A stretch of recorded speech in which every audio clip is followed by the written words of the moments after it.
Eh, eh, eh, eh. Yeah. Ooh, ooh, ooh. Eh, eh, eh. What's good guys? My name is Sean and welcome to another video. Guys, nakita niyo yung weight ko nung nag-weigh in ako? 180 mark. By the way, ang oras ngayon is 9:52, April 5. Tuturuan ko, fasted pa rin tayo, hindi pa tayo kumain. Tuturuan ko kayo paano mag-intermittent fasting ng maayos. Mamaya pa kakain mga 1 or 2. Baka 1 siguro, 1. Tuturuan ko kayo paano mag-intermittent fasting at habang naka 1,900 calories lang yung kinakain ko. Ang target macros ko this day is 170 protein, 220 carbs, 44 fat. Yun guys. So, see you on the next clip guys. Paalam. Guys, ito. Lulutuin na natin yung first meal natin. Oras is 1:03 PM. Nakalimutan ko na yung oras. So, natin. At yung pagkain natin, yung may wagang corned beef na naman. 6 ounces nito. On natin yung scale. Pag di pa kayo marunong mag-calculate ng calories and macros nyo, lalagay ko yung link sa baba, as always. 6 ounces, man. 6 ounces. 3 ounces pa lang yun. 5. Na, mauna pang kakain yung pusa ko sa akin. 6 ounces, man. Tapos, luluto ko to. May recipe na ako nito eh. Tignan nyo na lang sa mga video ko. Sasamahan ko ng 3 itlog guys. Tapos, pagbuo na, papakita ko na sa inyo yung meal. Ayan na, nagnanakaw na yung pusa ko. Bye-bye! Eh, eh, eh, eh. Yeah. Ooh, ooh. Guys, ito na yung meal natin. Oh. Ayan, gawa ko na. Yung corned beef, tsaka 3 itlog, tsaka 100 grams ng chicken breast, 2 cups ng rice. Yun, lalagay ko yung macros niyan dito sa screen. Nanonood akong Avengers kasi wala kaming internet. PLDT! PLDT! Ano na? Yung internet namin ang bagal! PLDT! Yung internet namin! 1 Mbps daw! Ano? Gigil na ako, PLDT! Gusto ko na mag-Facebook! PLDT, gigil na ako! Baka naman! Balik mo na! Hindi ako makapag-upload, boy! Yan. Kakain na ako, guys. Ayan yung meal ko, ah. Wala na naman bullshit yan. See you on the next meal, guys. Whoops! Kala nyo, tapos na. Papakita ko muna sa inyo pan. Isang subo. Hindi ko na mumukbangin. Kanin.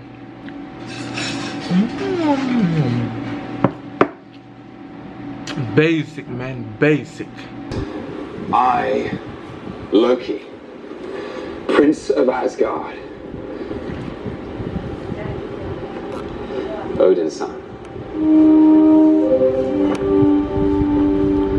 the rightful king of Jotunheim, god of mischief, do hereby pledge to you my undying fidelity.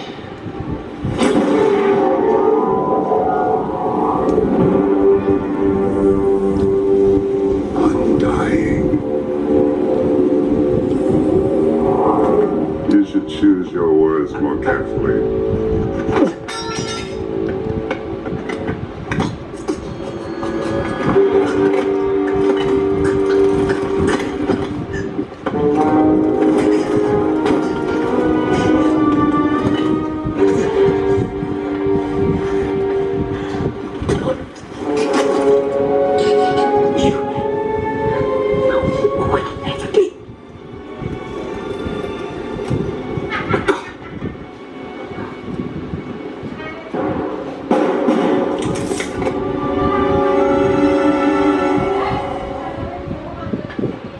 Saddest Infinity War scene. Nung unang panood ko dyan, umiyak ako eh.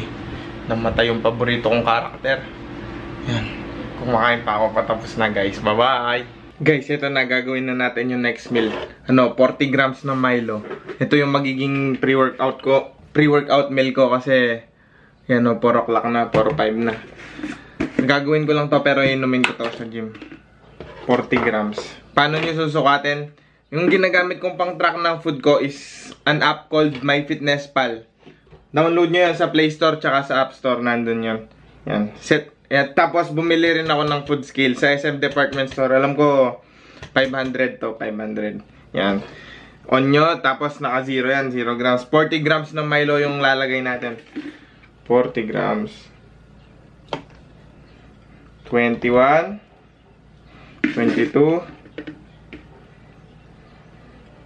30 pa lang. Sorry yung mukha ko hindi kita sa frame. 35. Oh, 37. 2 grams na lang, 2 grams. Yun. 40 grams guys, ayan. 40 grams ng Milo. Pre-workout meal. See you sa gym. Pag iinumin ko yan, tuturo ko kung bakit Milo yung pre-workout meal ko. Bye-bye! Guys, nandito na nga tayo sa gym at oras natin is, yan, boss, 5:34 namin.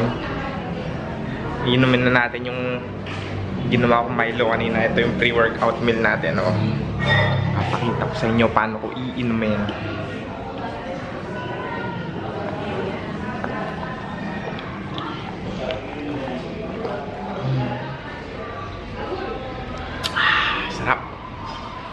Masarap daw kung may Bear Brand.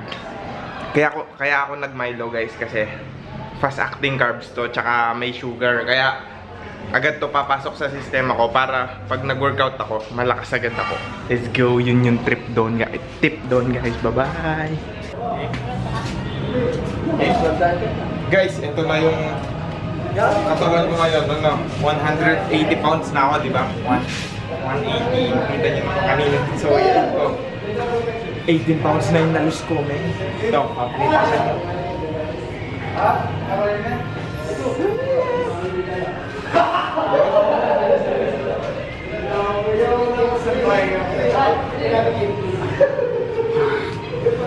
What? Batok pang kita mo.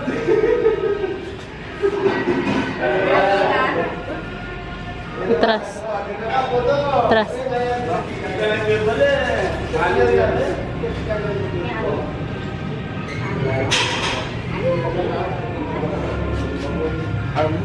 Right arm. What? Let's visit. Yun guys, see you sa third meal. Guys, andito na nga tayo sa bahay. Ito na yung final meal ko. Ayan. 200 grams ng chicken breast, 2 cups ng rice. Yan yung kakainin ko for my last meal. Oras ngayon is... Teka, tignan natin anong oras na. 8:59. Past 1 na ako kumain kanina, diba? So, pasok sa 8 hours. 8 hours ng pagkain ko ng IF. Tignan nyo guys, kahit wala akong set na meal plan kung ano lang yung pwedeng kainin. Pero yung chicken breast kasi hindi naman nawawala sa bahay. Pero wala akong set na meal plan. Kung ano lang yung pwedeng kainin sa bahay, kung ano yung available. Kunwari, kulang yung chicken breast for the day, hahanap akong delata. Eh, since marami kaming delata, doon ako kukuha ng ibang source ng protein ko. Kaya, basic guys. Napaka-basic ng pagda-diet. By the way, yung diet ko is called, IIFYM. If it fits your macros. Yun yung tawag doon. So, as long na nahihit mo yung macros mo yung target macros mo for the day, means pasok ka pa rin sa calorie deficit. Magkaka-abs ka pa rin kahit ano pa yung kakainin mo, basta pasok siya sa target macros mo for the day. Yung calories, yung macros pala ng meal na to, ayan dyan. Tapos yung total calories ko dito, tsaka yung total macros dyan. Diba? Napakadali mag-diet. Yung kailangan nyo lang maging consistent sa diet, tsaka patient. Maging patient kayo. Hintayin nyo, huwag kayong magmadali. Kayo, 2 linggo lang, gusto nyo may abs na kayo. Di ganun yun guys. Hintayin nyo, dapat. Yun guys. So, guys, nakalimutan ko pala sabihin. Bakit, anong role ng intermittent fasting kung bakit nag-IF ako pag naka-calorie deficit. Kinukuha ko lang talaga kasi sa IF is yung ma-take advantage ko yung yung restricted eating window para, di ba may 8 hours lang ako ng eating window. Paano kung sinimulan ko yun ng 8 o'clock ng umaga, kumain na ako. Tapos ibabalance ko yung meal ko, kakain na naman ako. The next kain ko is already parang nakakasira ng ulo yun. Yun yung advantage ng IF. Kasi pag nagfa-fast ka, hindi ka masyadong magugutom once na nasanay na yung katawan mo. Pero pag pinasukan mo ng food, ako lang na-experience ko lang. Pag pinasukan mo na ng food, for example nga, 8 o'clock kumain ka na, tas yung next meal mo is 4 pag pre-workout mo, dun ka palang kakain. Diba nakakagutom yun? Yung maghihintay ka pa ng oras, tsaka nakakainip. Pag nag-IF ka, pwede mong may masusundan ka talagang eating window, yung 8 hours tapos 16 hours fasted ka. 'Di ba? Yun lang yung pero maraming benefits yung IF. Pero my main reason why I do intermittent fasting is para ma-restrict yung eating window ko, para doon ko mapasok yung calorie deficit ko mas madali. So yun guys, doon sa conclusion ng video, hindi ko nasaksak tong clip na to Bye! So this is it for this video guys. Ayan na, hindi ko kayo niloloko. Ayan yung pagkain ko. Sarap man, sarap mag-diet. Easy abs man. So like and subscribe guys. Like and subscribe. Isang pindot lang yan. Like. Tapos alam ko nandito yung like banda dito. Tapos yung subscribe dito banda sa babang to. Yan, like and subscribe man. Like and subscribe. Bye bye.